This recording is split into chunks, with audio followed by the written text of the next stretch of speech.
السلام علیکم ناظرین ہماری آج کی ویڈیو کا ٹاپک ہے غازی الاخوان۔ اخوان سلجوقی سلطنت میں مجاہدین کا یہ ایک گوریلا دستہ تھا جو غازی اخوان کے نام سے شہرت رکھتا تھا۔ یہ اپنے بجٹ، پلاننگ اور تمام معاملات میں خود مختار گروپ تھا، حتیٰ کہ یہ بادشاہ وقت کو بھی جواب دہ نہ تھا۔ غازی اخوان کے ٹھکانے موجودہ دور کی انٹیلیجنس ایجنسیوں کے سیف ہاؤسز کی طرح خفیہ ہوتے تھے۔ کسی کو یہ معلوم نہیں ہوتا تھا کہ یہ کہاں سے آپریٹ کرتے ہیں۔ غازی اخوان کا مشن تب کی دنیا میں کمزور اور ضعیف مسلمانوں کی مدد اور دفاع کرنا تھا۔ سلجوقی عہد میں غازی اخوان کے کارنامے زبان زد عام و خاص تھے۔ صلیبیوں پر ان کا خوف سوار رہتا تھا۔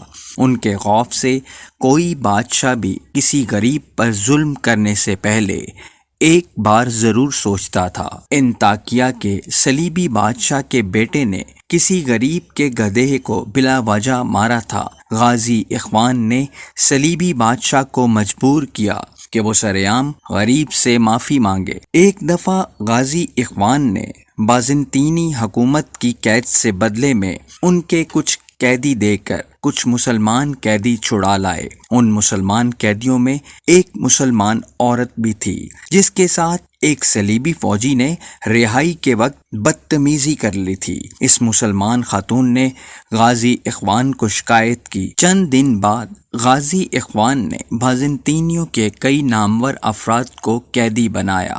جب بازنطینی حکومت نے قیدیوں کی رہائی کے لیے رابطہ کیا تو غازی اخوان نے ایک انوکھی شرط رکھی۔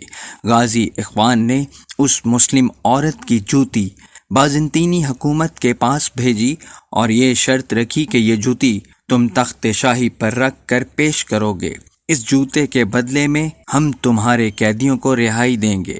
چونکہ قیدیوں میں بازنطینی بادشاہ کے مقربین اور اہم شخصیات بھی تھیں، لہٰذا کچھ پیش و پش کے بعد وہ تیار ہو گئے۔ چنانچہ چشم فلک نے یہ منظر بھی دیکھا کہ بازنطینی بادشاہ کی مسند پر ایک مسلم عورت کی جوتی تھی اور ایک مسلمان عورت کی جوتی کے بدلے صلیبی قیدیوں کو رہا کیا گیا تھا۔ مورخ نے جو دیکھا وہ لکھا۔